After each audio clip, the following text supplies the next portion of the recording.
nè vót khóc mày được cái gì ngại hiền Vaithang cái nên đâu nè chắc cũng tao khóc mày cái cal nó làm tour he mặt mặt tê rốt anh ấy lo chinh chip làm phẳng mặt lười làm phẳng khá này à com dây cho nên mình làm à Sazu lâu ốc mày à azat chứ còn là sấy lâu anh kia nè sấy anh à với nọ bộ chút tiền cho anh ngày nôm đậu mấy en in don này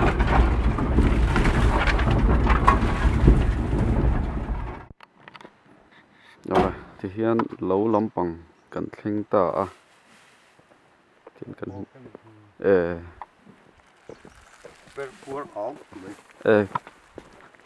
per lâu thế po ang á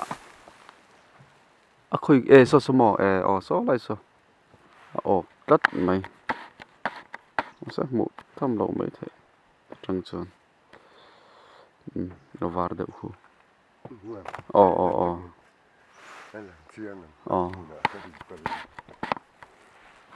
chuan hay lại hi anh giàu đó nghe thì mấy đó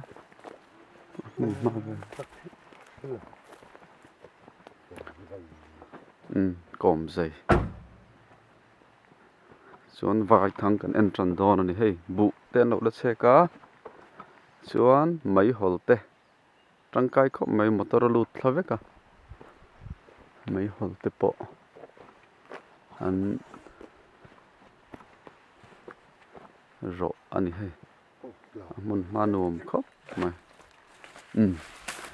en tran don ani chuan tu na kan mu hi perform kima ani a nimina thangza somli Sazu somli oka chu wang chon voina kan en pui don ani ok nem khop mai ani zana po engam bazat chu ron oka som ni don kan kal chit riap don ani hei chun ke ni pon kan en ve boka nga tin ni min lama thang cầm na mu mala om to lo wang hang lai bor vela hian han vit deuh nok ani a chuan en zel don ani hei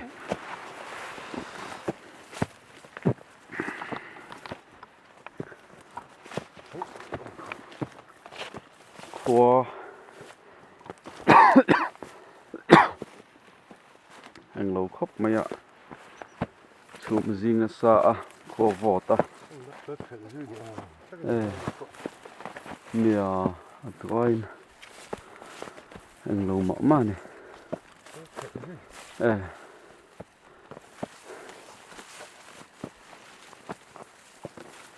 Vaithang hi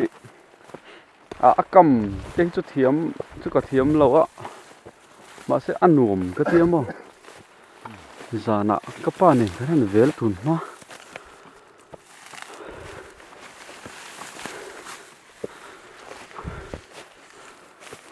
lại chịu Sazu ăn ngon lâu đậu nghe mà này Sazu là rị lâu quá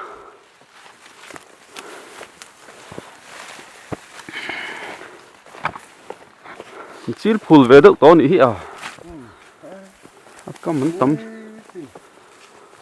có món tấm xí ạ hay Sazu ốc ta lên cần en zel đó nè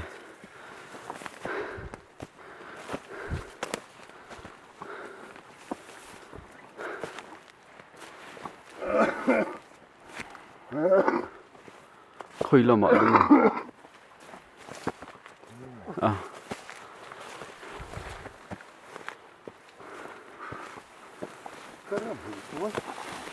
tu la khan Sazu pakhat ok ta phota a thang zong zong a hi chuan a ok dawn lo tih kha hriat sa amaro chu thang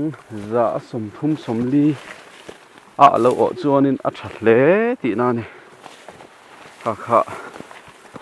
en tu te pon kan hriat a tha awm e hei hi hi po ok no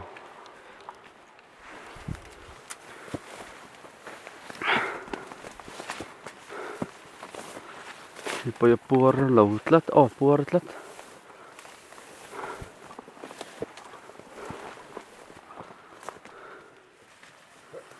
chuma zina sata wangin camera po a fiat lutuk thei dawn lo ani tih kha min lo hriat sak ula hei zik phui mu maya na vak om lo ani kan thu nei na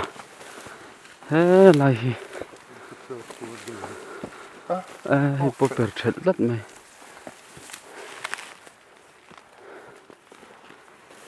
in zelang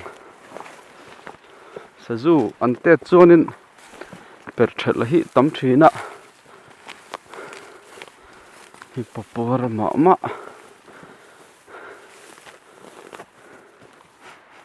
ni zan khan khoi lai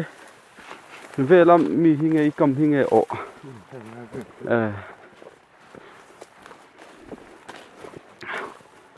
he lai mi ka zugla dom hi chu a per lawa so lai mi so a per phê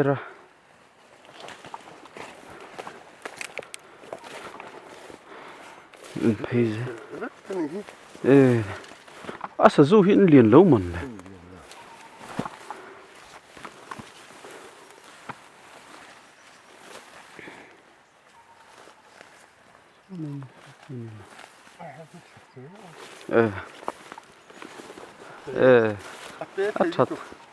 a chặt viết quá hết kia ở phía sự sự xuân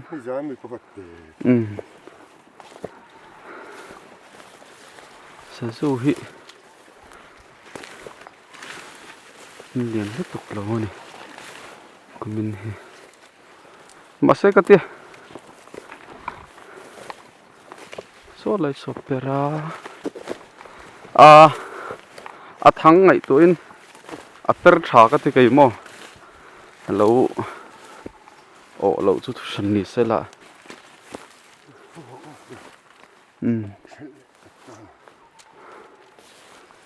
per chat cắt mấy tụi nó bị khá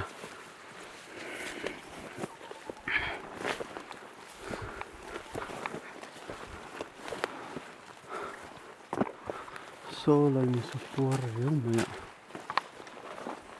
đôi xuân này tên xuân apple mà man hi công câu nó sao tí shit mấy ạ lo va so lại mình sẽ cái ringa apple dance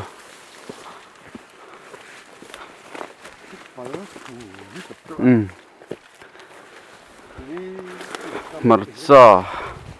lâu tên anh kala tin hay chọ chỉ khong tên anh kala tham bula bu phur lâu te pola oma hay chu bang chun anh kal na saria wa la ok nó tục rị lâu ạ hết này thì per la min kan sia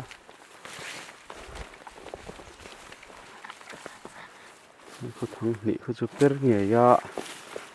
ok hay chứ ông đàn hi cắt chiang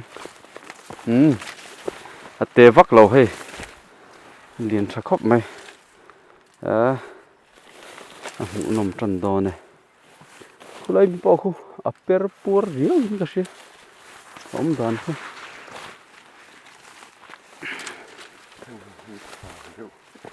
thế tao mình bộ khu chín xía nó ông lâu khu khu còn anh làm đàn nọ bộ con ê ốc lâu thì chú ốc chiang à per chật lệ tắt mày hay bỏ per chật lệ tắt mày chân cú mi tập này có per lâu bốc à anh lâu vậy hết cho nên khó vợ ngày tối trên Sazu chú tầm hết cho nên nghe là vọt tóc lâu đều có chú perin cái gì à shop mi bỏ shop pera khá khá vật đủ lăng rừng về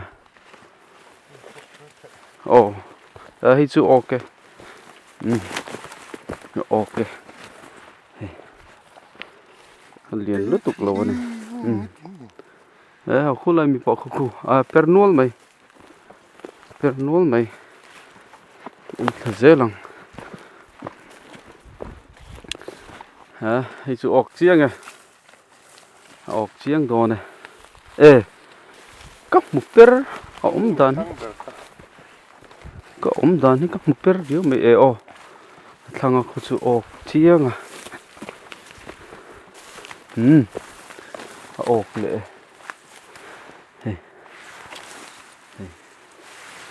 mượm ọc chiang khóc mày anh liền đâu về khá chứ chuan số là mà xuân gần phi lên á chỗ chi đây là khong lầu xe anh ấy ăn cái xe lầu à chỗ chín khong ạ hay hiền thêm chuan thì khàn lầu đâu à tin mặt sàn lâu tổ bọc xì à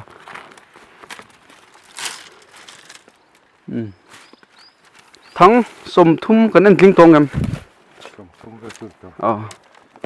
so per nu linh cái gì per chật Sazu hin liền lâu đâu niếng per chật đó này nhá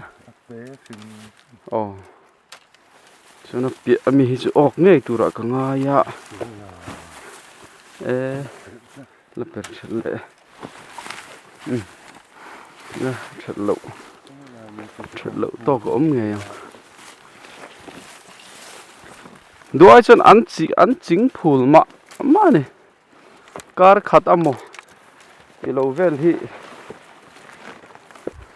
chú ốc tu ra dù say apui khop mày hay apatil tol kê khăn sẽ lâu rồi anh liền trả chắc bẩn nhị thằng nào mà không đi cầm này chắc bẩn nhị anh thấy đây nè in khoang rồi lâu lúc tụi các cầm hi so lại so per lại mi hi kan lâu vậy anh nghe ốc lâu vong về per chật per chật tắt mày hay bỏ ru lạ chuộc nghe mà này per chật này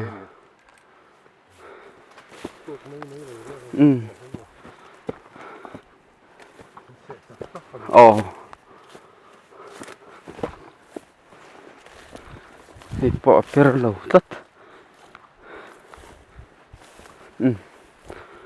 không lấy khổ perin cái gì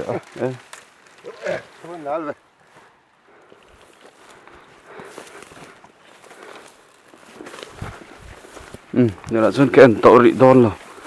rồi per lâu quá hăng lại pay chú per lâu đậu chú này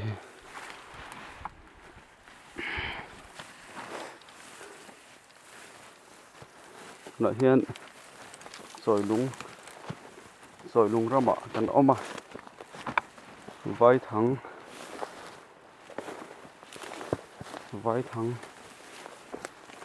cần Enna cần hắn dạo về cần lấy em kính lâu ạ tóm nó mình tụi cần nó thanh thở lâu đâu ạ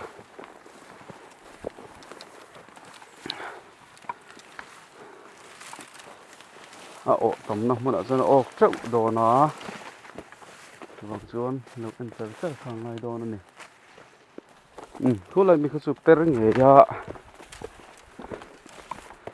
ổ nghề bộ cái này thằng bộ khu perin cái gì tiếng gì mình nữa Sazu hình nhìn lâu đâu anh cái này khác chứ bộ khác per sẽ là ăn thế này so hay per chụp per nol đấy à khác chứ ăn à mất tiếng gì per sầu sờ sờ nữa rất lâu mày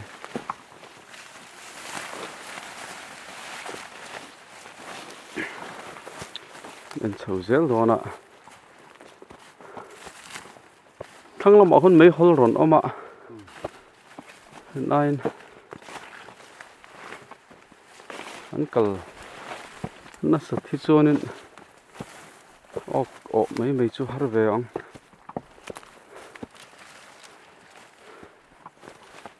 cái trả lâu rất thèm lại mình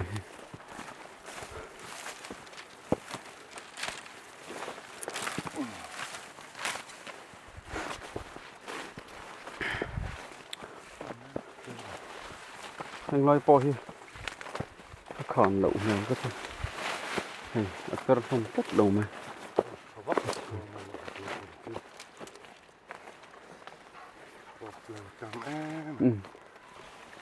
cái lậu hi nè nó chẳng nên rượu mày po hi per chuông lo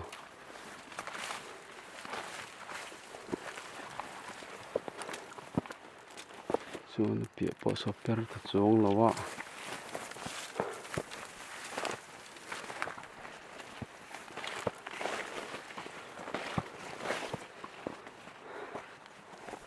anh dễ phát đòn này, anh giả về là cơ mà, giả về về chứ còn anh to.